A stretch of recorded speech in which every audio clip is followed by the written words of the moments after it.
Bismillahirrahmanirrahim. Peygamberimiz sallallahu aleyhi ve sellem özünün hadisinde "Vellezî nefsî biyedihi lev lem tuznibu lezeheballahu bikum ve lecâe biqavmin yuznibûne feyestağfirûnallâhe feyaghfiru lehum." Menin canım anın kolunda bolğan zatqa qasam içip aytam, Allah Taalaga qasam içip aytam.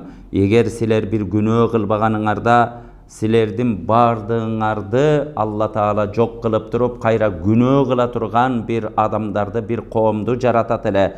Алар Allah Taalага истигфар кылып, Allah Taalадан кечирим сурашат эле. Allah Taala дагы алардын күнөөлөрүн кечирет эле дейт.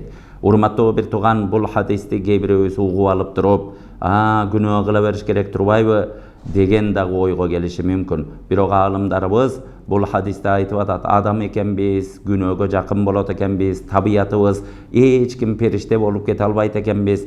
Жок дегенде канча бир 9 артыкчылыгыбыз болсо да 10-чу жерде бир кемчилик кылат экенбиз. Ошон үчүн адамдарды бир күнөө кылып атат деп кичики кемчилик үчүн дайыма жаман көрбөшүбүз керек. Бирок ошондой күнөө кылып алабызбы? Дароо истигфар кылып, Allah Taalaga жалынып, Allah Taala'dan geçirim suraganды үйрөнө турган болсо, Allah Taala geçiret деген экен. Урматтуу бир туугандар, бардыгыбыз багы күнөөлөрүбүзгө дайыма geçirim сурай турган пенде кылалы. Allah Taala эгер geçirim сурабай, күнөөлөрүбүздү мойнуна албаган адамды Allah Taala жаман көрөт. Allah Taala'nын жаман көрүүсүнө дуушар болуп албайлы. Дайыма ошо инсанмын, адаммын, мен бир кемчилигим бар деп дайыма истигфар менен Кудай Тааладан түнү күн, эртели кеч кечирим сурап жүрөлү. Allah Taala тоодой күнөөлөрүбүздү кечире турган зат, бардыгыбыздын күнөөлөрүбүздү Кудайым кечирсин.